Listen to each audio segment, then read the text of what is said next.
นิทอยู่ก็รู้การเปลี่ยนแปลงครับรู้อาการเปลี่ยนแปลงอยู่ลักษณะเดียวกันมันอาเจียนจะว่าขับเป็นหนังในหันตรามันแหลกลายหันมันเป็นหน้าใต้ย่อมันเอาเล็กกว่าเซ่กว่าย่อมันเอาจุกแปดย่อมันนิ่มจึงเงี้ยก็ในทำมีลมหักออกมาในครับว่ามันหักในครับว่ามันหักให้เหนือออกมาในมันนิ่มกว่าย่อมันเอาหักออกมาในครับว่าอันนี้เป็นย่อมที่สังคมผู้ขาดนั่นเป็นธรรมนะว่าโยธาแต่ว่าโยธาเอาเปลี่ยนในนั้นนะโยธาเอาเปลี่ยนอยู่พิจารณาว่ามันเป็นอนัตตาหลวงพ่อบอกว่าธาตุลมทำให้เป็นอย่างนั้นนะมันเป็นธรรมเพื่อให้เราได้พิจารณาเมื่อมีอาการอย่างนั้นมาก็พิจารณาเห็นความเป็นอนัตตาของมันเนาะมันไม่มีอย่างอื่นมันเป็นอนัตตาเท่านั้นเองครับเชิญครับท่านอื่นเชิญนะฮะเชิญถามได้เลยที่สงสัยไว้นะถามคุณน้อยถามได้เลยนะครับถามได้เลยมีอะไรจะถามเวลาเจ็บขาค่ะได้ถามได้เลยถามได้ถามหลวงพ่อเรารู้แล้วว่าเราเจ็บใจรู้แล้วก็พยายามบอกมันว่ามันเป็นอนัตตานะแต่มันก็ไม่ยอมหายเจ็บขาจะว่าขับแปะเจ็บขาก็ในขับแปะมาพูดที่เจ้าเย่าขับแปะก็ลาดบอกมันว่ามันเป็นอนัตตาจะของเฮาไหนมันเป็นอนัตตาให้ในริติกมันก็หายอันขาเจ็บนั่นนะครับว่าฮื้อก็หายไม่หายเนี่ยก็มันเพราะอัตตาหายก็มันหายมันเป็นผลอัตตาหรืออัตตาเป็นเหตุมันก็เหตุหายก็ผลหายเหตุไม่หายก็ผลก็ไม่หายหลวงพ่อบอกว่าถ้าอัตตายังไม่หายอัตตายังไม่ตายเนี่ยความเจ็บนี่มันก็จะไม่หายเพราะความเจ็บนี่มันเป็นผลของอัตตามีอัตตาอยู่มันก็มีเจ็บอยู่ถ้าเราพิจารณาจนอัตตามันตกไปดับไปหายไปความเจ็บนี่ก็จะหายตามหลวงพ่อบอกไม่ใช่หมายให้ความเจ็บหายให้หมายให้อัตตาตายให้หมายให้ความรู้สึกเป็นกูเป็นเรานั้นมันตายเนาะแสดงว่า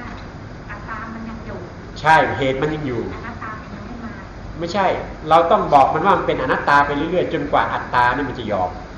ถ้าอัตตายอมแล้วอัตตาตกลงไปความเจ็บความปวดต่างๆก็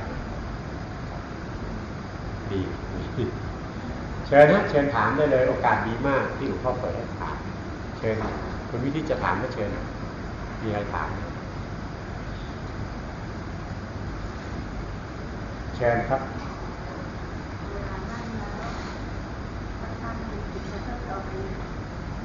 เที่ยวไปฟุ้งไปแล้วจะทำยังไงใช่ไหมถ้าแป้นนังในวันลงนางก็เจอนั้นมันแหลกว่านั้นกว่าในติ๊กคาเตะถือให้เจอนิ่มเลยครับว่าเอาอนัตตาขามันนะอนัตตาขาคอมันถ้าใครไปที่ไหนไปอย่าไปนอกขันไปที่ไหนไปไม่กลับไปไม่กลับมันไปนะไปดูเอาที่ใจดูที่มันไปเนี่ยเอาที่ใจดูเนี่ยพิจารณาอนัตตามาในของเรานะป้องชานกันไหนป้องชานมันมากก็ดีมากพิจารณามากหลวงพ่อว่าอันนั้นเป็นความฟุ้งซ่านของจิตมันจะแลบไปถึงไหนไม่ต้องตามมันไปให้เฝ้าที่จุดเริ่มต้นของการคิดจุดของเริ่มต้นของการคิดก็อยู่ที่ใจแล้วเนี่ยมันจะเป็นบ้านเป็นช่องเป็นอะไรต่างๆนี่มันออกจากใจเพราะให้เฝ้าที่ใจพอความคิดเกิดขึ้นที่ใจปั๊บอนัตต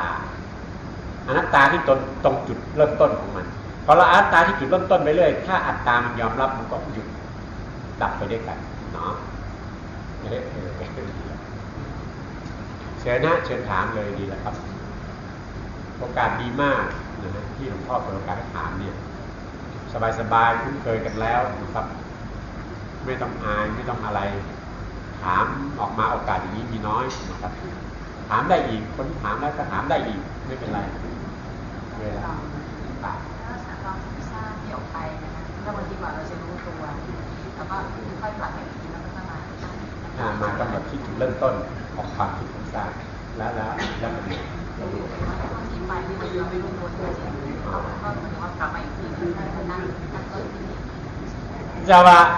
มือกำมือเจอมันแหล่พุ่งกว่าในคำหู้ตัวเฮ็ดเผื่อมันหู้ตัวในจังไกวเอาจันไม่ขึ้นมาเจอในข้า นั่นเป็นธรรมชาติมันดีนะไม่ดีเนาะมันโป่งมันโป่งออกนอกขันมันไปที่ไหนไปมันเหมือนมันมีจะดูเลยนะเกี้ยงไม่เกิดมานี่พายาเมืองพานเกิดมากันนี่นะพายาเมืองพานมันเหมือนไม่ถึงเลยเอาที่ใจดื้อมันน้อยอย่างเงี้ยนั้นดื้อพายาเมืองพานเชียงใหม่กรุงเทพนาการทุกอย่างเกิดขึ้นมากขึ้นใช่ไหมที่เจรณาอนัตตามาในของเราวางอัตตาอย่างนี้อัตตาเนี่ยมันเป็นนามมันก็เกิดกับนามขึ้นกับใจหลวงพ่อว่าถ้าเราไม่รู้ตัวเนี่ยคือประมาทะคือประมาทแล้วคือลืมตัวหลงตัวลืมตัวเพราะฉะนั้นเมื่อเรารู้ตัวปั๊บมาจับที่นี่จับเอาที่ใจเนี่ยมันจะคิดออกไปว่าเชียงใหม่พะเยาเมืองพานมันคิดออกไปจากจิตนี่มันไม่มีพะเยาเมืองพานมันไม่มีที่จิตฟุ้งไปนะมันออกจากตรงนี้ความรู้สึกมันอยู่ตรงนี้ความคิดมันออกจากตรงนี้ตรงจิตใจของเรานี่ให้พิจารณาตรงนี้ว่าเป็นอนัตตาพอจับความรู้สึกความคิดนึกได้ก็จับตรงนั้นเลยพิจารณาตรงนั้นว่าเป็นอนัตตาถ้าเผลอลืมตัวอย่างนั้นเรียกว่าประมาทแล้วลืมตัวเชิญครับเชิญถามได้เลยครับ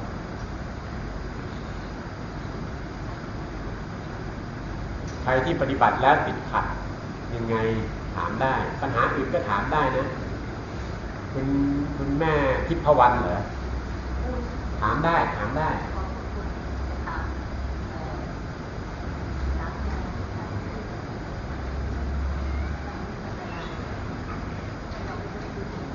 ในลึกซึ้งที่คุณแม่มานั่งได้นั่งแบบไหน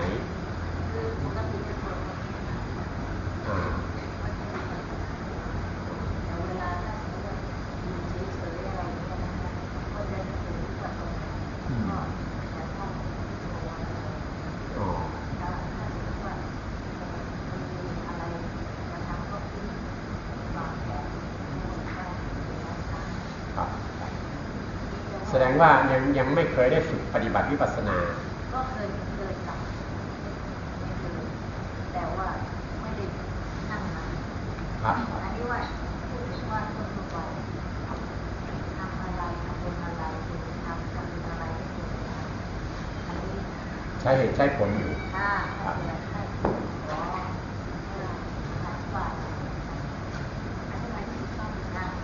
อธิบายวิธีทำวิปัสสนา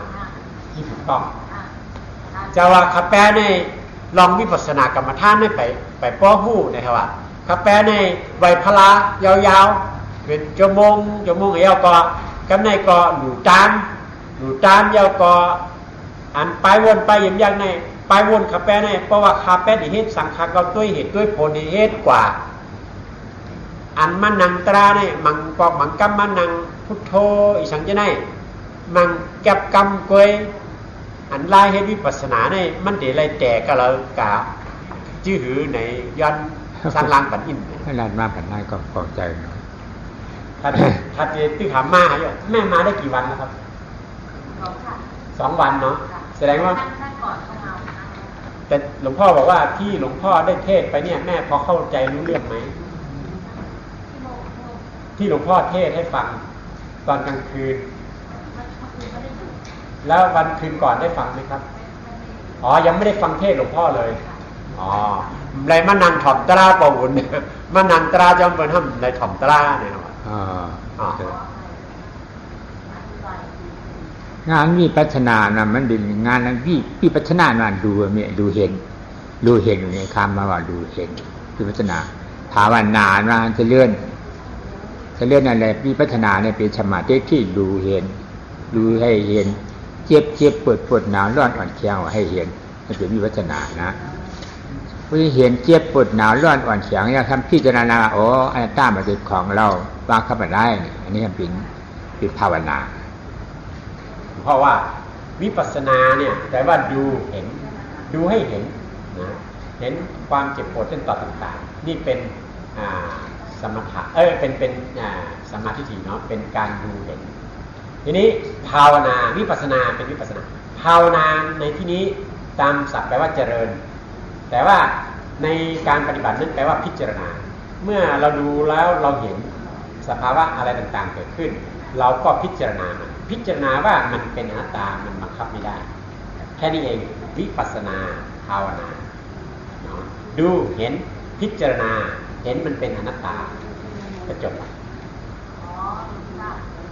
ผลการต่างกันแต่ละคนบางคนดีบางคนไม่ค่อยดีไม่มีอะไรความไม่ชัดเจนเกิดจากอะไร สัจวากลจะแน่อันกามเพชรม้ามเหมือนกันแปลกเปิงกันปิญญาลายหูลายหันก็แปลกเปิงกันเนี่ยมันเป็นยอดอีสังเนี่ยครับ เป็นกรรมมันก็การท่ามกรรมไม่เหมือนกันเนาะกรรมแล้วท่ามไม่เหมือนกัน เป็นตัวกรรมคือการกระทำของเรานั่นแหละเมื่อมีการกระทำมาไม่เหมือนกันสัตว์ทั้งหลายจึงแตกต่างกันมนุษย์ทั้งหลายจึงแตกต่างกันเพราะกรรมของตัวเองกรรมดีกรรมชั่วกรรมหนักกรรมเบาของตัวเองนะครับ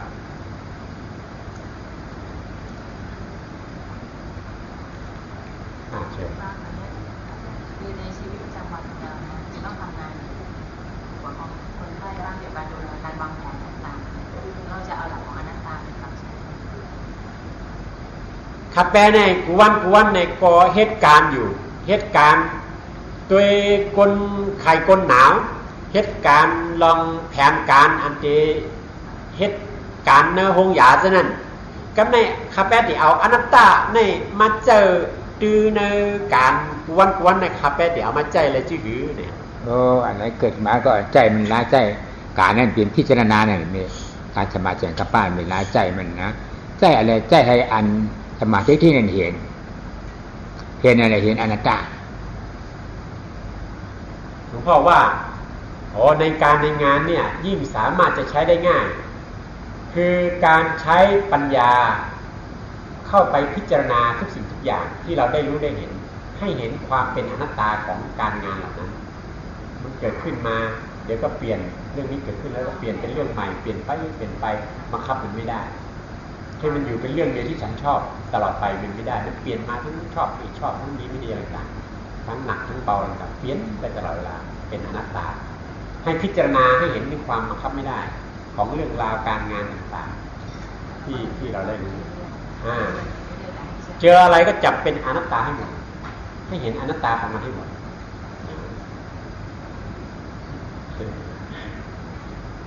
ถ้าเข้าใจคำว่าพิจารณาแล้วมันก็จะสามารถพิจารณาได้ทุกสถานที่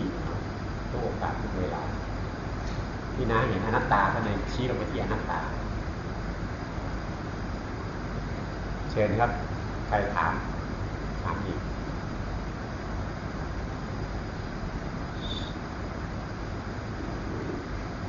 บางครั้งเห็นว่าการที่เราจะทำอะไรไม่ต้องแก้ไขอะไรทุกอย่างแต่ผลบุญที่มาทวงผลบุญและผลกรรมที่มาทวงคือไอ้ผูกแบ่งผูกเนี่ยคู่มันอยู่ในนี้จะเป็นที่ผูกต้องฝากอะไรอย่างที่บางคนจะดีใจทรมานกันในครอบครัวและทรมานมากๆเพิ่มบารมีมากๆก็คิดว่ากิจกรรมจะเป็นการเอาเองกับจองเวรจองกรรมกันมาใช่ไหมถึงต้องมาใช้หนี้เวรหนี้กรรมกันกรรมอาจองวันหลังครับแปลในผู้อันไรเฮ็ดไรสร้างมาหลายจาดกับผู้ในเมื่อไรในมามีโผมีเมมีลูกมีหลานมาขากรรมกันในมีปากกล้ากันในมาไรพิษไรเทงไรฮักไรแป้งกันให้ไหนในอันในแต่ไรมนแม่จือหือเนี่ยครับเอาอนัตตานั่นพิจารณามีนะมีอนัตตาอย่างเดียวนอกจากอนัตตาเนี่ยมีอะไรแก้มันใช้อนัตตาตัวเดียวเข้าไปแก้มันมีเรื่องจากลูกก็เอามาพิจารณาเป็นอนัตตามีเรื่องจากสามีก็เอามาเป็นพิจารณาเป็นอนัตตามีเรื่องจากลูกน้องหน้าที่การงานก็เอามาพิจารณาเป็นอนัตตาบังคับมันไม่ได้เนาะและใจก็จะสบายขึ้นเรื่อยๆเอาอนัตตาตัวเดียวเพราะว่าเอาอนัตตาตัวเดียวเข้าไปแก้ไม่มีอย่างอื่นที่จะแก้ได้อนัตตา ไม่ใช่อนัตตาบังคับไม่ได้ไม่ใช่ตัวตนครับบังคับไม่ได้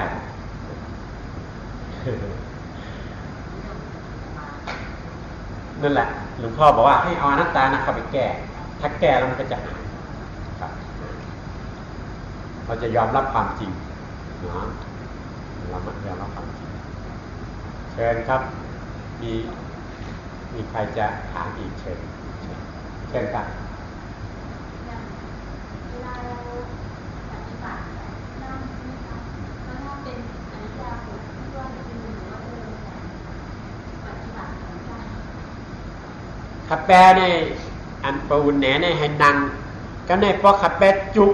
ป้อมนั้นก็ไปในตีเอาเป็นวิปัสสนาในตีอะไรเฮ็ดจื้อหือนะครับว่าเอาพัฒนีพัฒนานะมันเป็นงานรูปนามดูให้เห็นรูปเห็นนามเห็นรูปเป็นนามให้เห็นรูปเห็นนามเป็นอะไรให้เห็นรูปเป็นนามเป็นอนัตตาเราเลื่อนไปเนี่ยยืนไปเลื่อนไปยืนอยู่เลื่อนอยู่เลี้ยว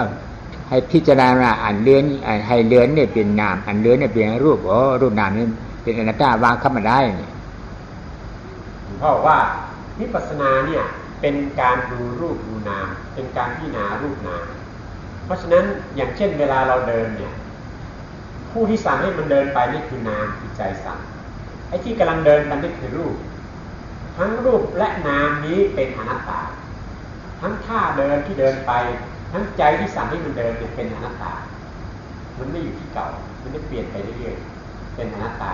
อันนี้ท่าเดินถ้ายืนก็เหมือนนั่งเนี่ยก็ยืนจนธรรมชาติมันเกิดขึ้นมาให้เราพิจารณาก็เห็นมันเป็นอนัตตาเท่านั้นเองนี่เข้าใจพิจารณาได้ทุกอริยบทวนไร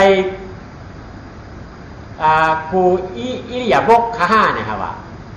อิริยาบถเนี่ยอิริยาบถนางยืนนอนเป็นสามขั้นนั่งพวกชาติแต่ก่อนนั่งเอาแต่ถ้าเวลาเราไม่นั่งเราเดินเราก็พิจารณาได้อย่างที่หลวงพ่อบอกเมื่อกี้หลวงพ่อว่าอิริยาบถ4เนี่ยสำคัญคือยืนเดิน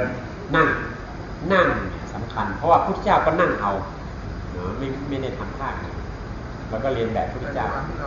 ต้องการพิจารณาเพิ่มเติมเราเดินเราทำนั่นเป็นการเก็บคะแนนไปเรื่อยๆแต่ถ้านั่งนี่จะเอาละนั่งนี่ลงมือทำเพราะเวลาที่จะนั่งมันมีน้อยเลยคือก็จะมาช่วงที่เรา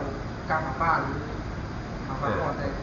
ยุคเวลาเราเดินเราอะไรนี่มันทั้งวันเราทำงานก็ได้อย่างที่น้องเขาถามยืนภาวนาก็ได้เดินภาวนาก็ได้เพราะเราทำงานทั้งวันเราสามารถเห็นทุกสิ่งทุกอย่างเป็นอนัตตาใช่เชิญครับ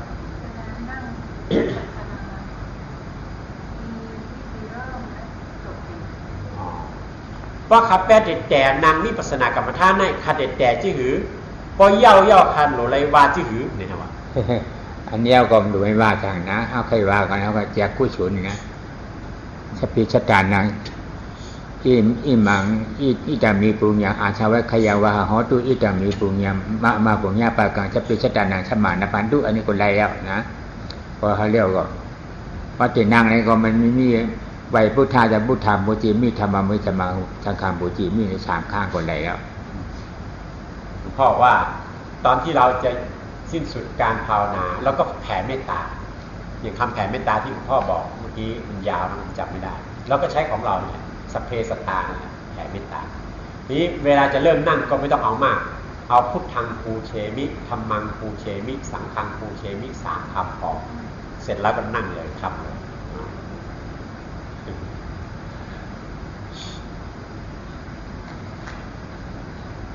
เชิญครับคุณแม่เชิญถามได้เลยเชิญมีอะไรอยากถามก็ถามตอนที่ครูบาอาจารย์ขึ้นมาเมตตาโอกาสที่เราจะได้ถามกับหลวงพ่อตรงๆอย่างนี้น้อยไปทุกทีอีกหน่อยต้องถามกับลูกศิษย์ที่หลวงพ่อมารับคำถามของเราที่ถามไอ้ที่สงสัยถามเลยจิตมันรวมอยู่เนี่ยมันเป็นความรู้สึกที่ต้องเป็นความรู้สึกที่เรารู้สึกว่าอยู่ในบ้านต่างจะรู้ว่าตรงนี้ เป็นสิ่งที่กำลังจะเข้าใจ ตีอันเจอมันเจกาตอมห้อมนั่นมันเป็นตีมันจ่อยตุกๆได้ค่ะอันมันอุ่นๆได้ค่ะห้านะครับว่า อันตัดตุ๊กๆมันเป็นวายโยธาเป็นรูปอันรูปตัวตุ๊กๆก็เป็นมโนวิญญาณเอาที่มโนวิญญาณเนี่ยพิจารณาเขียนดูเลย ที่มันเต้นตึกๆเนี่ยเป็นโยธา เป็นธาตุลมเนาะที่หัวใจเต้นตึกๆเป็นธาตุลมเมื่อมันเป็นธาตุลมอย่างนั้นตุกๆใจรู้คือมโนวิญญาณธาตุรู้ว่ามันเต้นตุกๆเอาที่ใจรู้ว่ามันเต้นตุกๆที่มโนวิญญาณธาตุพิจารณาที่นั่น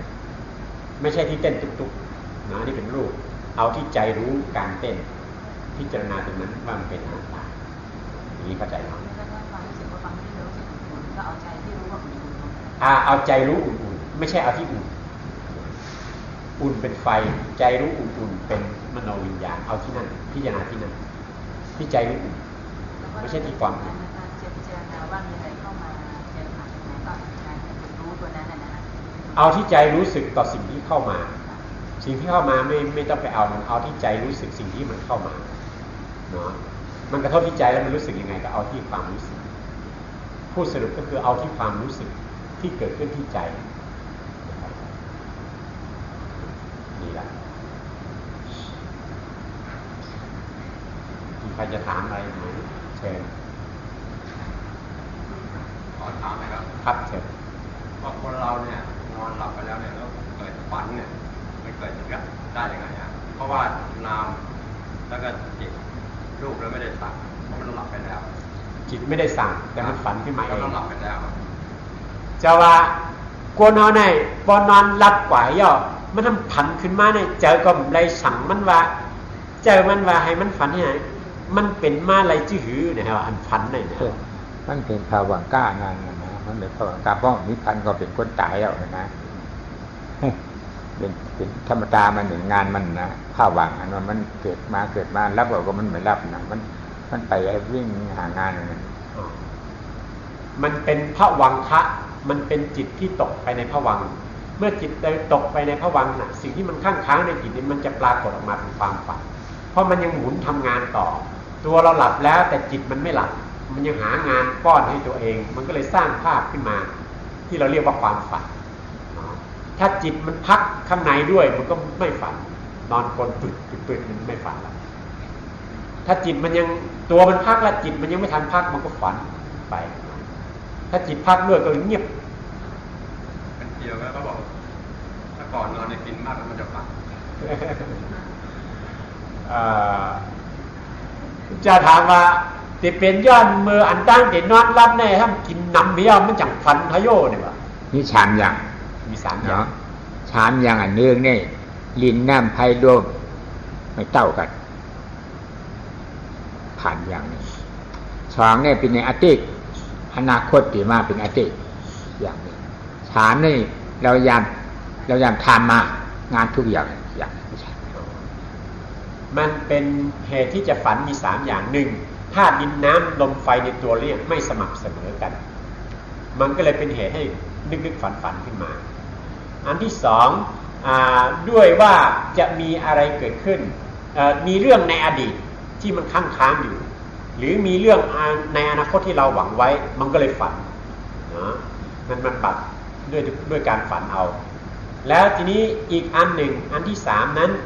ด้วยว่าเราทำมันอยู่เป็นอาจินทำเสียจนมันติดอยู่ในจิตมันก็เลยฝันเรื่องนั้นไปมีสามอย่างที่เป็นเหตุให้ฝัน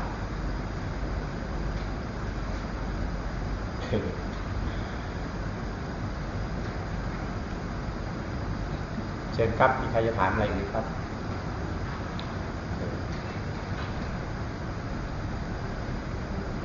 มีฮะโย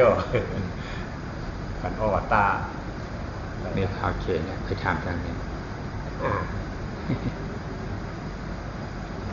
มีไหมยังจะมีถามอีกไหมไม่มีเนาะ ดิฉันขอถามค่ะ ถาม เคยทำสมาธิแล้วว่าแล้วก็ตัวเราเหมือนไม่มีมันเบาแล้วก็เหมือนลอยไปไหนอย่างนี้นะคะ ท ำสมาธิแบบไหนนั่งสมาธิตอนนั้นไม่สบายแล้วก็รู้ตัวว่าจะเสียชีวิตแล้วก็เลยตรงเข้าไปปฏิบัติธรรมก็นึกว่าแต่แรกๆมันก็เจ็บปวดค่ะหลังๆเข้าปวดก็ช่างมันแล้วก็หายปวดค่ะแล้วหายปวดแล้วทำยังไงนั่งเฉยๆแล้วก็นึกคิดเอาพิจารณาทำยังไงท่องดูจุดศูนย์กลางแล้วที่ท้องออกแล้วก็เข้าดูลมหายใจที่ออกแล้วก็เข้าไม่ท่องอะไรใช่ไหมแล้วจากนั้นจิตก็นิ่งพอนิ่งแล้วตัวเบาตัวหายไปแล้วตกใจกลัวมากแล้วตกใจกลัวเพราะว่าตอนนั้นเลยได้ฟังของอาจารย์ก็เลยนึกว่าอ๋อตอนนั้นเราลุกว่าตายก็ช่างเรายอมตายอันนั้นนะคะเราคงจะอย่างที่อาจารย์ว่าเราไม่ยึดอะไรนะมันก็เลยตัวหายไปเลยตัวหายเลยจะว่าคาแปมีอยู่ปอกคาแปจำตายก็ในคาแปก็เอาสมาธิในคาแปตัวลมเข้าลมออกเนี่ยต้องอันปองแบบเนี่ยพอตัวกว่ามันมีเจ็บมีปวดสั่งปอมาคาแปก็ว่าเกาเอาเมากำย่อมก้านเมาตัวมันอยู่ให้ไหนนี่เอาก็กำในมันเอาหายหลาย8มดโตคิงเนี่ยมันเป็นเบาอยู่เหมือนกับอยู่กับเลยก็หู้นะครับว่าเมื่อเป็นนั้นแต่คาแปในปงเจอตายอ่ะมันใครเป็นหางเป็นก็ย่อมมันนี่ให้ไหนกว่าอันในมันเบาให้ไหนได้มันได้เป็นอีสังนี่ครับมันมีช่องอย่างไรเมียนะเปลี่ยนมางานผลงานเพราะมีพิจารณาว่าโอ้อะไรเกิดขึ้นมาก่อนอัตตามีของเขาวางอัตตาอยู่นั่นนี่อันนั้นมันเป็นของมากงานนะ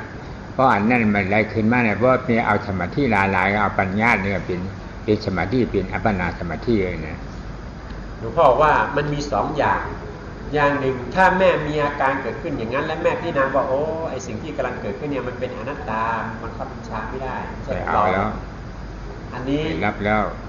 ไม่เอาไม่รับมันแล้วไม่เอาแล้วทั้งหมดเนี่ยอนัตตาทั้งนั้นเลยไม่เอามันละทิ้งมันหมดแล้วไม่เอาแล้วอย่างนี้นะจิตมันก็ปล่อยวาง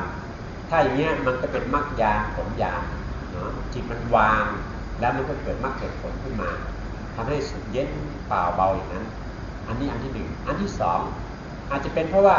เมื่อแม่กำหนดพิจารณาอย่างนี้แล้วสมาธิมันเกิดขึ้นจิตนิ่งไปในที่สุดมันก็ไม่รับรู้อะไรสักอย่างอันนี้ก็เป็นด้วยอำนาจสมาธิมันก็เลยไม่รับรู้อะไรสักอย่างนิ่งเงียบอยู่เฉยอยู่อย่างนั้นเป็นได้2อย่างเพราะว่าแม่ต้องไปพิจารณาด้วยตัวเองเนาะว่าเหตุอะไรครับ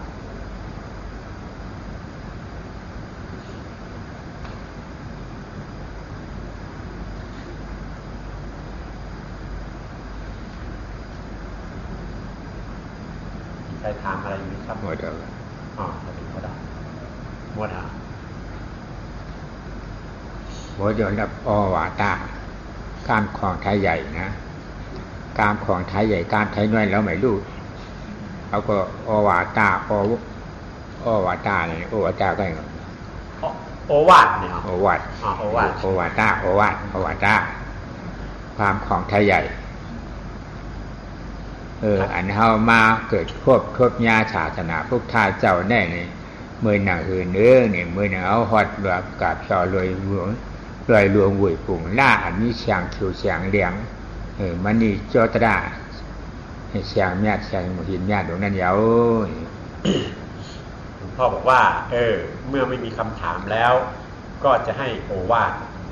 วาตะที่หลวงพ่อว่านั่นคือโอวาทนั่นเองนะในภาษาไทยใหญ่ว่าโอวาตะทีนี้เราทั้งหลายเนี่ยได้เกิดมาพบพุทธศาสนาเนี่ยเหมือนกับคนที่เดินทางไปถึงภูเขาเวปุละบรรพตซึ่งเป็นภูเขาที่เต็มไปด้วยเพชรพลอยอัญมณีอันมีค่าเนื้อศาสนาเนี่ยเหมือนรอยวุยปุ่งล่านะรอยวุยปุ่งล่าเหมือนศาสนาคำท่าถึงเจ้าเท่านี่ดีงามเหยาเนี่ยอันเป็นเชียงเขียวเชียงเหลืองอันเป็นมากงานผลงานนะ บางอย่างปู่อย่างนั่นเป็นเชียงเขียวเชียงเหลียงหลวงมีอยู่นั่นรวยหลวงหุ่ยปุ่งหน้านั่นเดียวเนี่ยเลือชีรวยหลวงหุ่ยปุ่งหน้าในเชียงเขียวเชียงเหลียงลำนาดีออกคุณรวยใดการที่เรามาถึงภูเขาอันเต็มไปด้วยเพชรพลอยอันนี้ก็เหมือนกับที่พวกเราทั้งหลายได้มาพบพระพุทธศาสนาในชาตินี้นี่แหละพลอยเขียวพลอยแดงก็คือหยกมรกตกับพลอยสองอย่างนี้เหมือนเปรียบเหมือนมรรคผลนิพพานความสุขเย็นนั้นเนาะเมื่อเรามาถึงดอยที่เต็มไปด้วยเพชรพลอยแก้วสีเขียวสีแดงอย่างนี้แล้วทำอย่างไรที่จะได้มันมาอันนั้นแหละคือสิ่งที่เราควรทำเขาหอยเพียวลอยนูหมวยปุ่งล่าเย้าในเชียงเขียวเชียงเหลียงห้ามเอานะห้ามเจ็บแบบเอาเฉียวห้ามกับกลุ่มเจ็บเอามาเห็นเขียดเป็นไผ่เลยฉังเอามาเห็นชีเลยฉังเอามาเห็นและผ้าเลยฉังเฉยปิดเฉยกุยปลาเมานั่นนี่ก้นนั่นเลยว่าคนหูจักเชียงเขียวเชียงเหลียงน้ำบานน้ำเจียมอาราชาเชียงเขียวเชียงเหลียงเรามาถึงภูเขาอันเต็มไปด้วยพลอยและหยกมรกตอันมีค่าแล้วกลับไม่รู้จักเก็บเอาพลอยและหยกมรกตอันมีค่านั้นกลับคืนมาแต่ไปเก็บเอาหินขีดไฟหินลับมีดหินขัดขี้ใครใส่ถุงใส่ย่ามใส่หาบใส่คอนแบกหามกลับคืนมาบ้านอันนี้ก็แสดงว่าเราเนี่ยไม่ฉลาดเนาะ กาเปลี่ยนร้อยกูลูกเล่มมีมาหินเสียงเนี่ยมีไหลนะกาเปลี่ยนกัมผาหลวงกูลูกเนี่ยเลยศาสนาพุทธาเจ้านังเกิดมามีมาไหลเพราะศาสนาพุทธาเจ้าเกิดมีมาไหลนี่ก็ตาตีเลยมากหยานปุ่นหยานนิพพานกัดเย็นน่ะมีเส้นตาสาตางมันภูเขาทุกลูกนั้นไม่ใช่ว่าจะมีเพชรพลอยอัญมณีอันมีค่าเสียทุกลูกไปเปรียบเหมือนโลกที่เกิดขึ้นมาเนี่ยแต่ละใบนั้นจะมีพระพุทธศาสนาเกิดขึ้นทุกใบก็หาใช่ไม่มีแต่เป็นบางโลกบางใบเท่านั้นเองเขามาหดเพิ่มยาฐานาพระตินเจ้าเย้านี่เขากลุ่มเมืองเหตุการณ์ตาหน้าหลายในฉังเนี่ยมันก็เหตุการณ์ฉีล่าหลายในฉังเหตุการณ์ธรรมธาตุผ่าหน้าหลายในฉังนี่ได้การถามเบี้ยวนั้นเขาเฮ็ดอันใดก็เย้าเหมือนเขาเพียวก่อนร้อยเชียงหลวงเขาเอาเชียงไอ้เย้าเขากระเจี๊ยบเอามาหินไผ่ขีดจากหน้ามันมาหินไผ่ขีดฉีล่าในเหมือนมาหินฉีธรรมธาตุภาวนาเหมือนมาหินนภาเนี่ยเขาเจี๊ยบเอามาหินไผ่ขีดที่มาหินฉีมาหินนภาก้นนั่นเลยว่าก้นหูจักน้ำบานน้ำเจียมเชียงอาราชาเชียงเรามีโอกาสดีมาเกิดพบภูเขาอันเต็มไปด้วยแก้วแสงเพชรพลอยอันมีค่าอย่างนี้แล้วแต่มัวไปทำทานมัวไปรักษาศีลมัวไปเจริญสมถะสมาธิภาวนาอยู่นะก็เปรียบเหมือนคนที่ไม่รู้ค่าแห่งเพชรพลอยอัญมณีอันมีค่า ไปเก็บเอาหินขีดไฟเอาหินสีขี้ใครเอาหินลับมีดกลับไปอย่างนี้กาเป็นร้อยกูลูกนั่นจริงมาขินไผ่ขีดมาขินฉีมาขินและผ้าเนี่ยเป็นมีกูร้อยเนี่ยร้อยกูลูกโดนให้บ่ออกเสียงเชียวเสียงเนี่ยเป็นเลยกูร้อยเนี่ยกาเป็นกัมผาหลวงเลยกัมผาหลวงเลยนี่กูกัมผานั่นให้ฐานะพระเป็นเจ้าเอาแต่ดีมากงานปุญญาที่เกิดขึ้นมาเลยมีกูกัมผาเนี่ยมาในข่าวตาเสียงขี่ไปเชียงกัมผานั่นกวยมี12 ปอกวยในภูเขาทุกลูกนั้นน่ะมีหินขีดไฟหินลับมีดหินขัดขี้ใครอยู่ทุกลูกแต่ว่าในภูเขาทุกลูกนั้นที่จะมีเพชรพลอยอัญมณีอันมีค่านั้นหาได้มีทุกลูกไม่อย่างเช่นเวลา4อสงไขยแสนกับที่ผ่านมานี้เนี่ยมีโลกที่เกิดขึ้นมาเหมือนภูเขาที่มีเพชรพลอยอัญมณีอันมีค่าเนี่ยเกิดมาเพียง12 ใบเท่านั้นเอง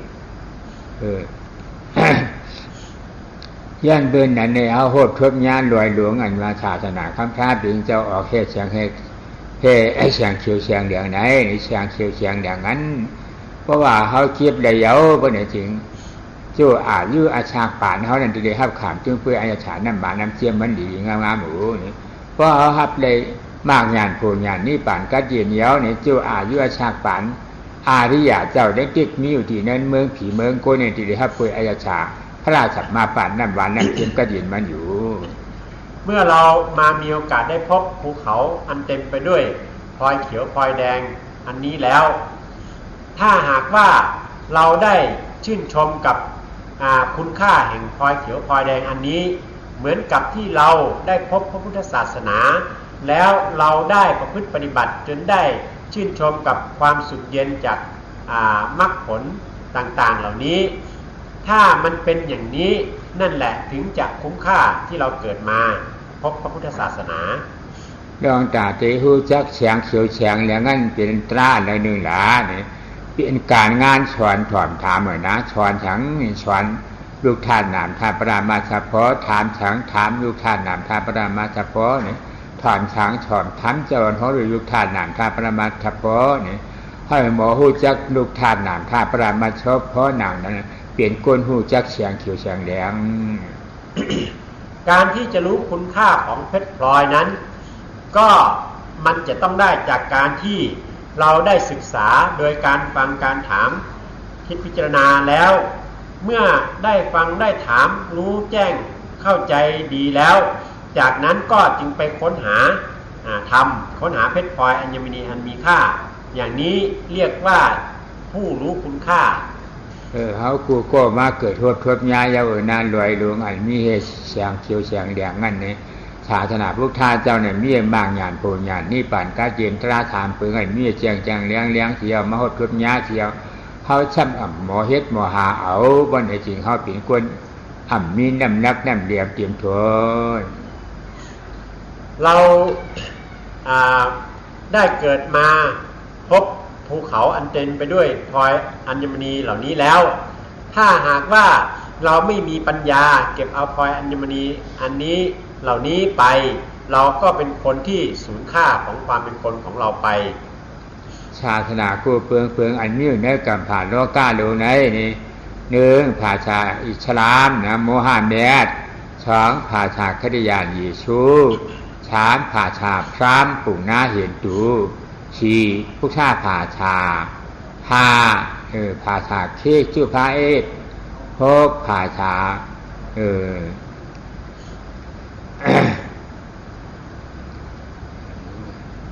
ชื่อพระเอศอันหนึ่งนะ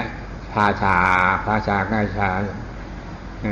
ชื่ออันหนึ่งนี่ภาชาลงตั้งหกภาชาได้นี่ภาชาอันกล่าวมาผลนี่ป่านกัดเย็นเนี่ยมีภาชาพวกท่าภาชาเจ้าหนึ่งเจ้าเหลียวเว้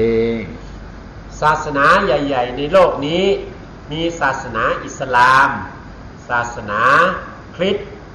ศาสนาพุทธศาสนายิวศาสนายูคาอิตที่หลวงพ่อว่าศาสนาพราหมณ์ฮินดูต่างๆเหล่านี้6ศาสนาใหญ่ๆนี้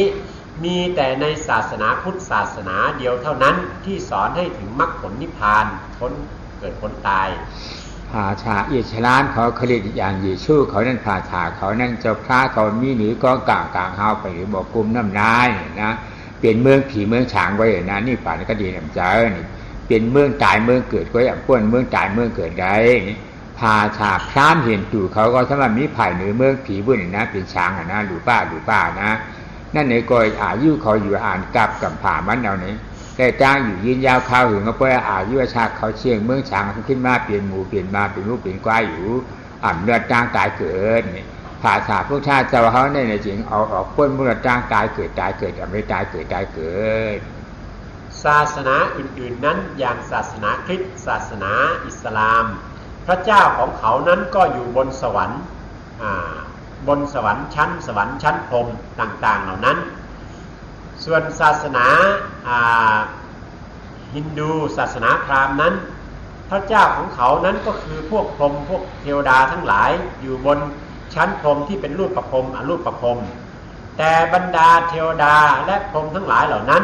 ไม่พ้นจากความเกิดแก่เจ็บตายมีแต่ศาสนาพุทธเท่านั้นที่สอนให้พ้นจากความที่จะต้องไปเกิดในชั้นต่างๆเหล่านี้พ้นจากความเวียนว่ายตายเกิดภาชากู้ภาชานั่นเอาออกให้ภาชาพวกท่าเจ้าในจริงเหมือนจัง หน่วยหลวงมีมาเข็นรับผ้ามาเข็นฉีมาเข็นออกขีดออกไผ่มีมาเข็นสามมีเตรียมทุนกู้ภาษากู้ร้อยกู้ลูกศาสนาอื่นๆนั้นก็เปรียบเหมือนภูเขาที่เต็มไปด้วยหินรับมีดหินขัดขี้ใครหินขีดไฟหินสามอย่างนี้เหมือนกันหมดทุกศาสนาการเป็นการเจริญในการต่าหน้ารายการสีด้านว่าอันนี้เขาว่ามือไกลก็คัดใจการต่าหน้าการสีด้าการฉุดมุนนะการต่าหน้าการสีด้าการฉุดมุนอยู่นั่นเองมันเป็นการชังนี่การต่าเดียขึ้นเปลี่ยนผีเปลี่ยนกวนเขาตายเกิดที่ในเมืองผีเมืองกวนในพวกอยู่ยาวการให้ทานรักษาศีลหรือการสวดมนต์อย่างที่คุณแม่ถามมาเมื่อกี้นั้นการทำงานอย่างนั้นน่ะมันเป็นเหตุอะไรมันเป็นเหตุที่จะให้ได้ไปเกิดเป็นเทวดาหรือกลับมาเป็นคนเท่านั้นเองการอนาหยชามันธาปุกโทเขาเย้าออกเขาเย้ายุบหนอพ้องหนอจ้ากายอยู่นั้นนี่เป็นการงานอันใดหลาเนี่ยเป็นการงานเห็นตู่เขาพรานเขาจ้างกรรมตามมือเปลี่ยนช้างหรือป้ากุยการงานที่เราทำภาวนาว่าพุทโธพุทโธเหมือนพวกพราหมณ์ฮินดูทั้งหลายที่เขาทำสมาธิทั้งหลายนั้นน่ะมันเป็นการงานที่จะให้ไปเกิดเป็นพรหมเท่านั้นเองการอันเฮาหาอ่อนกันจ้างอ่อนกันเจ้าโกตมาเฮาอ่อนเฮ็ดอ่อนจ้างอ่อนกรรมหมดนะนี่เป็นการงานตาตีออกพ้นมุ่นเลือดเกิดเกศเจ็บตายพอถึงกะเตรียมได้เกิดได้เกศได้เจ็บได้ตายนี่ปานกันเย็นการงานที่เรากำลังมาฝึกหัดปฏิบัติอยู่เดี๋ยวนี้ที่พระพุทธเจ้าพระอริยเจ้าทั้งหลายนั้นมาฝึกท่านทำนำเราไปนั้นนี่เป็นการงานที่จะเอาตัวเราเองให้พ้นจากภพจากชาติความเวียนว่ายตายเกิดตาตีเลยมาหดทดญาตนาการงานอันในจริงจัดภาวะป่านก้นให้หมื่นจัดเสียนจัดก็ห้ามหดทดญามาไหนเพราะเขาหดทดญามาการงานชาติที่ออกม้วนพ้นวันสนบุตุข้านได้อยู่นี่ก็เขาก็ได้เปลี่ยนก้นนี่เกิดเจ็บตายเมื่อถึงยามเดียวการที่เรามาเวียนว่ายตายเกิดนี้ก็เพราะว่าเราไม่ได้พบพระพุทธศาสนาถ้าหากเราได้พบพุทธศาสนาเสียก่อนแล้วรู้วิธีการประพฤติปฏิบัติแล้วเราก็ไม่ต้องมาเวียนว่ายตายเกิดอยู่อย่างที่เราเป็นเดี๋ยวนี้นะเปียชื่อป่านผ้าป่านย่ามอยู่ในเฮาฮากูก็มาหดทดญาเหยาลอยดวงอันมีเฮแฉงเฮคำอันว่านั่นดูคัดใจหาเฮบ่หันนี่จากที่หาหันเฮแฉงหลวงนั่นที่หามดินเพื่อไปหาหลาเนี่ยชำมาแฉงกับป้าก็หานะว้วนตีอย่าไปข้านว้วนอะไรเกิดขึ้นมาก็อนัตตาอะไรเกิดขึ้นมาก็อนัตตาหนออนัตตาหนอนี่บางคับได้ผู้ฝืนพองำไหนเนี่ยว้วนหนังเนี่ยเป็นรายการหาแฉงเขียวแฉงแรงมากอย่างปุ่นอย่างนั้นเยาการที่เราได้มาเกิดพระพุทธศาสนานั้นก็เหมือนเราได้มาถึงภูเขาอันใหญ่โตเต็มไปด้วยเพชรพลอยแสงเขียวแสงแดงที่ว่านี้เมื่อเป็นอย่างนี้แล้วเราจะหาพบเพชรพลอยเหล่านี้ได้อย่างไรก็มีแต่การที่เราจะใช้ปัญญาคือปัญญาสัมมาสังกัปปะค้นหานั่นเองเอาปัญญาสัมมาสังกัปปะค้นหาเข้าไปเพื่อให้เกิดสมาธิความเห็นถูกต้องเห็นอนัตตาอย่างนั้นนี่คือเครื่องมือที่จะใช้ฝึกค้นหาเพราะเขามีการงานอันหาในเยาเพราะในจริงการหันนั้นอันหยาบฉังทั้งที่ได้หันมาหลีงามเตจาอยู่อันหาในฉังคันถีเปิ่นว่าอันหาในอันมีอันหานั้นก็มีนี่เพราะอันหันนั้นอันเมียวก็อันตาดิไลแฉงเขียวแฉงแดงอันนั้นมากหยาดโปร่งหยาดนี่ปานกัดเย็นตาดิไลมันอันมีเก่าเมื่อเรามีงานหาอย่างนี้แล้วในที่สุดมันก็จะต้องเห็นการหานั่นน่ะเป็นเรื่องสำคัญอย่างยิ่งสำคัญที่สุดเพราะถ้าไม่มีการหาเราก็ย่อมจะไม่มีโอกาสจะได้เห็นเพชรพลอยอัญมณีที่มีค่าทั้งหลายเหล่านี้การหานั้นพุทธะจะว่าภาวิตาภาวิโตเนี่ยภาวิตาภาวิโตนะหานำนะว่นนำนะว่นนำอย่าไปกลัวมันนำมันด้วนอับดูสิปอกต่างไปว่นว่าอะไรเกิดขึ้นมาก็หันห่างเลยก็เป็นเลือกหูเลือกตาตัวอนัตตาเฉพาะเปิ้นกำตามือเงาเฮาก็อนัตตาเฉพาะเปิ้นยืมตัวเฮาก็อนัตตาเฉพาะก็เอาเนาะนี่อันใดก็เยอะนี่เพราะเฮาว่นได้หนังในจริงอัตตานั่นดีขาดตัวกาโลภะเลยตัวชาติตีรับหายจำอัตตากาอยู่งานหานั้นเป็นอย่างไร เมื่อเวลาที่มีคนมาถลึงตาใส่เราเงื้อมะเหงกใส่เราพิจารณาว่าโอ้เนี่ยอนัตตานะไม่ใช่ของเรามันก็จะไม่เกิดปฏิกิริยาอะไรอย่างนี้การอันหาเนี่ยเปียถางเรียกหนึ่งมานะปาหูดิงกระโจนี่มันนะปาหูดิงกระต้านว่าด้วยนำเหมือนนะปาหูดิงกระต้าเฮ็ดนำมันเฮ็ดหือนี่ยากเยี่ยมยากด้วยเฉยเตียนอยู่ท่านนามท่าปรามาเฉพาะเปลี่ยนขึ้นมาเจ็บแก่นจ้วงตัวเนตชันนักเมานั่นเฮาพอหันถึงฉับผาว่ามันเป็นปรามัทธะมีชื่อมีเสียงไม่หันถึงหนังนั้นนั่นนี่นั่นท้องว่าปาหูดิงกระโจเป็นสมาธิที่มักอังกาภาวิโตงานหานั้นพหุลิงกโตเป็นสิ่งที่จะต้องทำให้มากเจริญให้มากเมื่อทำมากเจริญมากอย่างนั้นแล้วมันย่อมจะไปเห็นความจริงอันตัวที่ไปเห็นความจริงนั้นคือตัวปัญญาสมาธิิไปเห็นความจริงเพราะว่าเขามีการงานหาหนังในหาหนังในการหันการหาหนังในช่องอันเย้าไปหนึ่งอันใดมันนั่นนี่มันหยาบนะอันใดนั้นหยาบมันเปลี่ยนการมันเพราะหาหันก็มันเป็นวันไรว่าไรก็มันจึงเปลี่ยนมาเฉพาะตราหลีตรามญาติควรญาติดีงามอยู่เมื่อเรารู้จักงานหาจนมันเห็นอย่างนี้แล้วอันความที่จะได้ถึงมรรคผลนิพพานที่สงบเย็นนั้นไม่ใช่เรื่องยากเลยถ้าเรารู้จักหาและเห็นจนเห็นอันหน้ามาแต่กล้าฉ่ำฉลาเจจ้าเป็นตัวชัตวามาตัวถึงวันมือเดียวในนี่ก็ปือห้ามหมอหาอนัตตาห้ามหมอหันถึงอนัตตาเลยเขาจะในตายเกิดมาตัวเขาถึงยามเดียวไหนแต่วันมือในกาตั้งนานั้นก็เพราะห้ามหันอนัตตาเนี่ยเขาจะตายเกิดกว่าให้เจ้งอันพ้นมาตั้งหลังในอยู่อนัตมัตตกะสังสาระความที่เราได้เวียนว่ายตายเกิดมาจนนับไม่ถ้วนนี้เพราะเราไม่รู้จักหาอนัตตาเราไม่เห็นอนัตตาจึงทำให้เราต้องมาเวียนว่ายตายเกิดอยู่ไม่สุดสิ้นอย่างนี้เมื่อใดได้เห็นอนัตตาแล้วนั่นแหละเราก็จะพ้นจากความเวียนว่ายตายเกิดเดี๋ยวเกี่ยวเขากูโก้ผู้โฉกามมีกามปันมาโหดทวดญาชานาพระปินเจ้าลอยหลวงอันมีแฉงคิวแฉงเลี้ยงพอถึงเกี่ยวกว่าเย้านี่กำผ่านลูกอันพระปินเจ้าเขาปกปืดขี้ขึ้นมาหนึ่งกำผ่านโลก้าลงได้เนี่ยศาสนาพระปินเจ้าฮือป่องเลี้ยงถึงมีไว้อยู่มากงานปูงานนี่ป่านกัดเย็นนี่ดูเลยคัดจะอ่อนกันหาเฮอป้อหันป้อเลยทั้งฝั่งวันโยคีทั้งหลายท่านผู้ปฏิบัติธรรมทั้งหลาย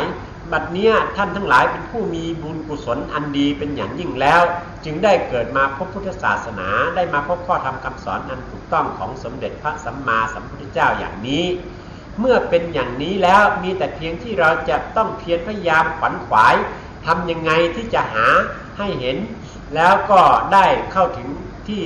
สุขสงบเย็นนั่นแหละถึงจะเรียกว่าได้ใช้ผลบุญกุศลอันดีของเรานี้ให้เกิดประโยชน์อย่างเต็มที่เพราะว่าเขาหมอเฮ็ดหมอหาในฐานะพระเป็นเจ้าในข้าวตั้งยาวหลวงอันว่านำพระเป็นเจ้าเขาให้ฉามเชนนะตั้งยาวหลวงฉามเชนอันว่าไหนตีข้ารัตโตรัตตีเนี่ยตีข้ารัตโตรัตตีเนี่ยขึ้นกลางขึ้นยาวนะก้นก็อันนอนหลับรับนั่นนี่ตั้งขึ้นนั่นขึ้นนั่นยืนยาวข้าวหึงหนาเนี่ยเมืองนานเลี้ยงหนาเนี่ยนี่ยาวหลวงอันเดิมเนี่ยนะทีนี้ถ้าหากว่าเราไม่หาในโอกาสที่เราได้มาพบคำสอนนั้นถูกต้องอย่างนี้แล้วต่อไปเราอาจจะต้องไปเวียนว่ายในทางอันยาวนาน3เส้นทางยาวนาน3เส้นนั้นเปรียบเหมือนอย่างไรเปรียบเหมือนคืนที่มันยาวนานคนที่นอนไม่หลับเนี่ยกลางคืนมันยาวนานเหลือเกินอย่างนี้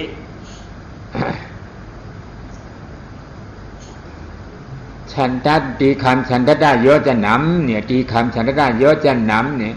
ก้นผูก็ไปจ้างลงกะจอมจ้างเอาจินไปจ้างลงกะนั่นกะเป็นจินเจี๊ยบจินแก้จินคัดเถียวเนี่ยเช่นตาฉายจ้างอันมันไปกว่านั้นยืนยาวข้าหึงหนาเนื้ออีกอันหนึ่งที่หลวงพ่อพูดเป็นบาลีซึ่งเป็นอุปมาว่าคนที่เท้าเจ็บนั่นน่ะเมื่อเดินไปบนทางนี่น่ะเส้นทางเดินนั้นดูช่างยาวมากมายเหลือเกินเช่นนั้นเนื้อตาสองอันในมือหนังหือเนี่ยมือหนังก้นก็ตีข้อหยีว่าปราโนชัมชาโรเนี่ย ก้นผู้ปรณาเมึกเมื่อตาหมดตาจันอัมพันถึงตราอนัตตาเขานั้นเนี่ยข้าวตั้งฉ่ำชาลาลงอันดีกว่าตั้งนานยินยาวข้าวหึงหนามือหนึ่งอันลาดเหนมาตั้งหลังอันยาว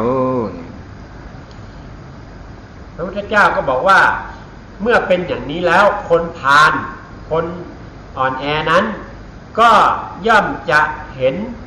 ความที่จะเดินไปในวัฏสงสารนี้ยาวนานเหลือเกินนางตั้งยาวดวงอันดีโกนาตั้งยาวดวงสามเชนอันดีโกนาแล้วเนี่ยข้าวตั้งฉ่ำชรายืดยาวข้าวหึงดีตายเกิดจนกว่าทั้งนานนั้นอ่ำพันตีเย้าดีชุดดีเต็กมันนั่นเพราะว่าเขาอ่ำพันตึงอนัตตาเพราะเนี่ยตื้อว่าจะติดเลยเปลี่ยนอยู่อ่ำห่างเย้าอ่ำใครเปลี่ยนก็เปลี่ยนอยู่ย้อนโดยก่อนเนื้อวิรันได้ติดในย่าอยู่ระยะทางอันยาวนานแสนไกลคือความที่จะต้องเดินไปบนเส้นทางแห่งวัฏสงสารอันยาวนานเนี่ยมันช่างน่าสะพรึงกลัวเหลือเกินเมื่อมันน่าสะพรึงกลัวอย่างนี้แล้วทำอย่างไรที่เราจะพ้นจากการเดินทางอันยาวนานอันนี้เนี่ยแหละเป็นสิ่งที่เราจะต้องคิดตาตีแจ๊บเป็ดฉ่ำชราข้าวตั้งเชนยืดยาวข้าวหึงเนี่ยมีในศาสนาพระเป็นเจ้าเขานี่ก็ยาวนี่เกี่ยวฉังแจ๊บเป็ดมันนาแจ๊บเป็ดหาโคฉ่ำชรายืดยาวข้าวหึงมันดีกว่าตั้งนานไหนนี่มากหยาหนึ่งก้อนตีแจ๊บเป็ดมันนั่นนะ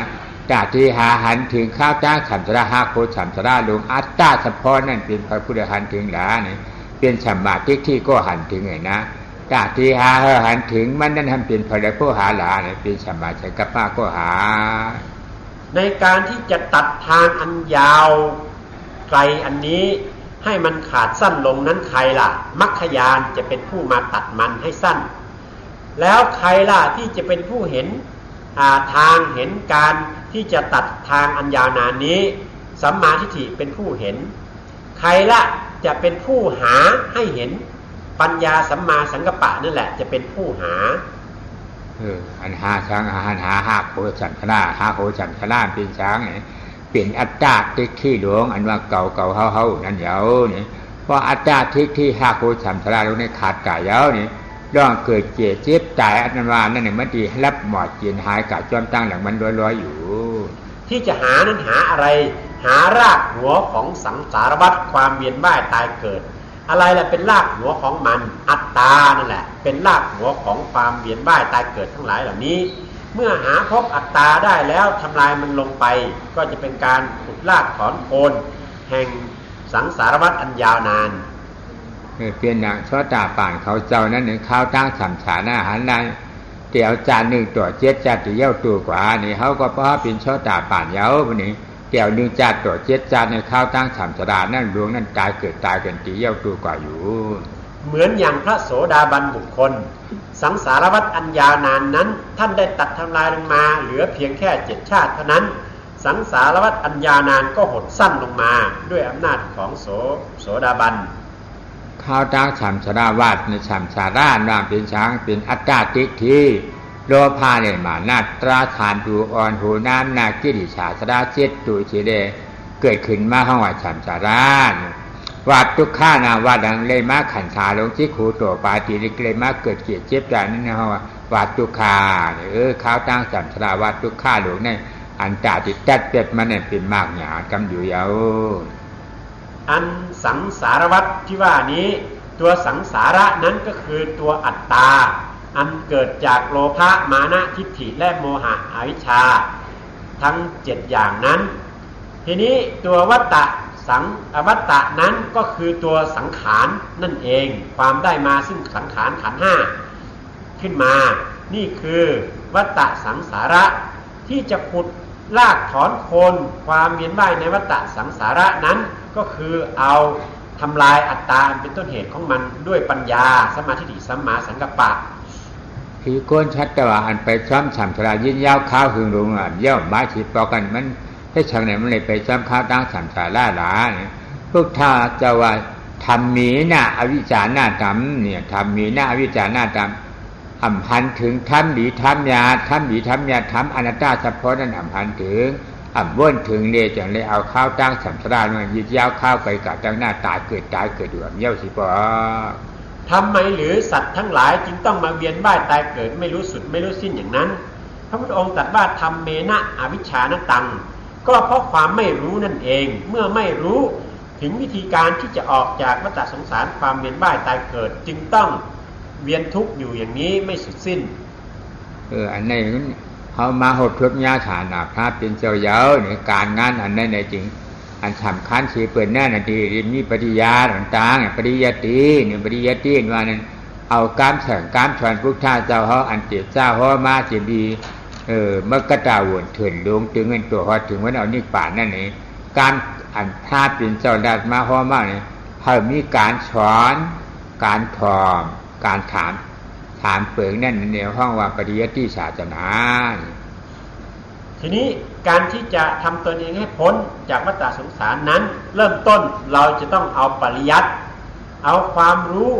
ข้อธรรมคำสอนของสมเด็จพระสัมมาสัมพุทธเจ้าที่ถูกต้องนั้นมาศึกษาเรียนรู้ให้มันรู้ขึ้นมาโดยการฟังการถามน้อมพิจารณาตามคิดตามจนเข้าใจแจ่มแจ้งเพราะมีการสอนถอนถามเนี่ยฮัตติโมหะเจเนมาสมาสังกัปปะปลายหาเยี่ยมเยี่ยกุลปลายวุ่นว่าอยู่ธาตุหยาบธาตุปรมัตถ์เพราะในอันใจขอเก่าว่าเขาตีหู้ดีหมอเพราะหู้เขาหมออย่างไหนเขาช่างดีหันถึงดูธาตุนามธาตุปรมัตถ์เพราะหันถึงสภาวะเป็นอนัตตาอยู่เพราะหันถึงอนัตตาสภาวะย่าหนังไหนย่าในจริงเพราะมากเกิดขึ้นมาครับว่าอนัตตาเย้าเนี่ยแต่เป็นอัตตาขาดตัวก่อยเย้าเนี่ยเปลี่ยนโผลกว่าทีนี้เมื่อเราศึกษาเรียนรู้วิธีการถูกต้องอย่างนี้แล้วเราก็จะหาเป็นจะเกิดปัญญาสัมมาสังกัปปะหาเป็นเมื่อหาเข้าไปแล้วก็จะได้เห็นอนัตตา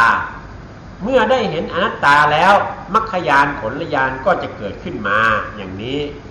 จากที่ออกรถข้าวต่างกายอาชัมชนะวัดตัวข้าลงสองงานนั้นรู้ข้ามาหน้าที่ได้แห่ขันธาตัวข้าตนาลงสองตัวในการหนึ่งทุกข้าเจาสมุกตระสมุกไตอาเจจาสมุกไทยตระสองตัวนั้นนั่นหนึ่งมีในข่าวต่างฐานะพระเป็นเจ้าเขาได้มาหดทวดยาอายุชาเข้าขึ้นจากนายปีเมื่อตั้งนานเองขึ้นสวนนับเอาพอเลยหา6 7ชิบขึ้นจากมกเช้า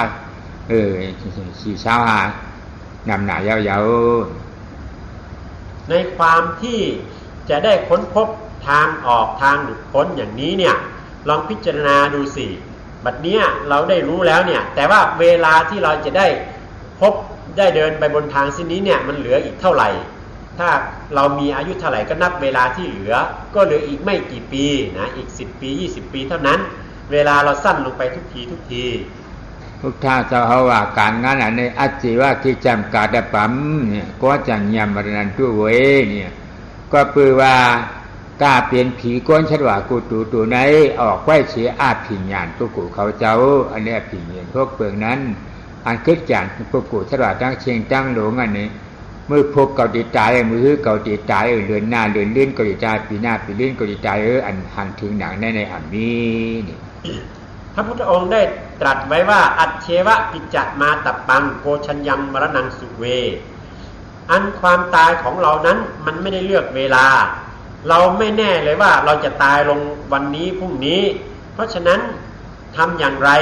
ถึงจะได้ทำงานทำกิจอันนี้ให้เสร็จได้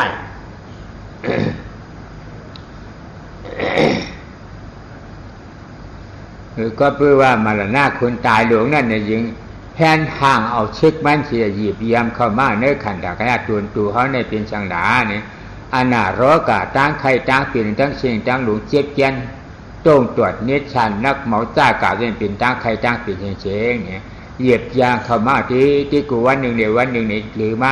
ที่ขึ้นมือเจ็บเย็นนะวันหนึ่งเดียววันหนึ่งมันดีหายกันเนี่ยวันหนึ่งเดียววันหนึ่งมันหรือมาที่นี่ก็ปืนนั่นเลย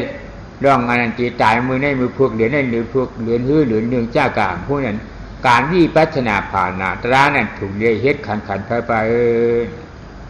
ด้วยว่าพญามัจจุราชความตายได้ส่งกองทัพของมันคือโรคภัยไข้เจ็บต่างๆกรีธาทัพเข้ามาย่ำยีอยู่ในร่างกายของเหล่านี้ให้เราได้ใกล้ความตายเข้าไปทุกทีอย่างนี้ความตายของเราจะเกิดขึ้นวันไหนเรายังไม่สามารถจะรู้ได้เลยเมื่อเป็นอย่างนี้ทำอย่างไรเล่าการทำวิปัสสนากรรมฐานวิปัสสนาภาวนานั้นเราจึงจะต้องได้ประพฤติปฏิบัติมันเป็นสิ่งที่เราจะต้องรีบเร่งทำเสียแต่เดี๋ยวนี้ จาการัตเนมาที่ในตายากาตายิกาโยกิปุกุเฮาเขาคุโกกุโกนยามเขามาหบทุกญาฐานะพระปิ่นเจ้ายามอยู่ในนิมาพึกษาผู้หมอเยาดองตาที่หาอนัตตาอันว่าเอาสังหาเอาสมาธิกับป้าว่นหาตาที่หันถึงอนัตตานั่นเดียวหันสังหันถึงสมาธิหันถึงตาที่ฮับเอาอนัตตาเหตุจัดเป็นอัตตาเนี่ยเป็นสังเป็นมากอย่างก็ฮับเอาเลยอัตตาเป็นอัตตาเพราะไว้มากอย่างเย้าในเป็นโชตาปานชักรากาโชตาปฏิภูชักรามิภูนากับพ้นขี่เจ้าในเป็นเปลี่ยนกับตั้งรวมตั้งหลังนั่นในห้อผลหยาเนี่ยได้หยาอันตราหลงเจในพวกห้ามพดทุกญาฐานะพระปิ่นเจ้ากินว่าไรดังนั้นทายกทายิกาญาติโยมโยคีพุทธบริษัททั้งหลายบัดนี้เนี่ยท่านได้มาศึกษาเรียนรู้วิธีการที่จะประพฤติปฏิบัติอย่างถูกต้องแล้วดังนั้นท่านจะทำยังไงท่านก็เอาปัญญาสัมมาสังกัปปะนี่เป็นผู้หาเมื่อหาเข้าไปแล้วก็จะเห็นอนัตตาเมื่อเห็นอนัตตาชัดเจนแล้วมรรคญาณก็จะเกิดขึ้นมาเมื่อมรรคญาณเกิดขึ้นมาตัดทำลายอัตตาต้นเหตุแห่งกิเลสนี้ขาดลงไปแล้วท่านก็จะได้ถึงผลคือความสุขเย็นคือนิโรธาหรือนิพพานเพราะว่าเขาไปเขาถึงทำเจ้าที่ไหนในหญิงอำไปจำใจรวดใดตั้งเกิดเจ็บตายเพราะเขาถึงทำที่ไหนในหญิงที่นำชุดเท่าเดียตาเจ็บจ้าเนี่ยนะลืมตัวลืมเคียงกลุ่มลืมบ้วนลืมใครใจไหนเอาเจ็บจาดเนี่ยนะเพราะว่าห้ามลืมตัวลืมเคียงเนี่ยในพ่อจัดในกว่าเขาจางป้นอยู่จัดติมากจางป้นได้ดีๆงามๆอยู่รวมเกิดเจ็บตายนั้นพระปิ่นเจ้าห้อนไหนเมื่อได้ถึงธรรมที่ว่านี้แล้วเราก็จะพ้นจากความเกิดแก่เจ็บตายถ้าไม่ได้ถึงธรรมที่ว่านี้คือมรรคคือผลนี้เราก็จะต้องเวียนว่ายตายเกิดอยู่ถ้าหากเราพ้นจากความเกิดแก่เจ็บตายนี่คือมีอีกไม่เกิน7ชาติเราก็จะพ้นจากความเจ็บเกิดแก่เจ็บตายโดยหมดสิ้นแต่ว่าใน7ชาติที่ว่านี้ก็ยังไม่แน่อีกถ้าหากว่าในชาตินี้เรายังมีชีวิตที่จะทำความเพียรต่อไปเราก็อาจจะทำให้พ้นได้ในชาติปัจจุบันนี้หรือชาติอันสั้นกว่านี้จาการัตเนมาเจเนโยกิเฮาเขากูโกกูโกนนะญาติปีโยบย้อนสิ่งพองยามวันตายเขานั่นเนี่ยมันหยิบมาจับมากวนน่ะจะได้มันดีไกลตายกะกวนน่ะจะไม่จับมากวนเด้นางวิจารตีอ่ำรถตลาดรถเกิดออกรถเกิดเจ็บใจเขาปกติเลยนั่นอ่ำได้นางวิธีเลยคัดเจอเฮ็ดชาหางฟองกับหางฝามันกูโกกูโกนสีกำเลยจ้าดังนั้นญาติโยมทั้งหลายขออย่าได้ย่อและท้อถอยความตายของเราเนี่ยมันไม่บอกมันจะเกิดขึ้นเมื่อไรเมื่อเป็นอย่างนั้นแล้วมีแต่ที่เราจะเร่งความเพียรประพฤติปฏิบัติธรรมตามหลักธรรมคำสอนที่เราได้รับมานี้เพื่อให้ได้ถึงจุดมุ่งหมายปลายทางถึงความสำเร็จดังนั้นขอให้ท่านทุกคนได้ตั้งใจจริงๆลงมือประพฤติปฏิบัติจริงๆด้วยความวิริยะอุตสาหะเพื่อให้ได้ถึงมรรคผลนิพพานที่สงบเย็นด้วยกันทุกท่านทุกคนเถิดธรรมบรรยายเป็นโอวาทก่อนการปิดการอบรมในครั้งนี้ก็ขอยุติลงเพียงเท่านี้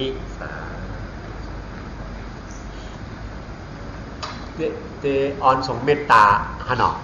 ส่งเมตตาค่ะหลวงพ่อจะนำแผ่เมตตานะครับเพื่อจะ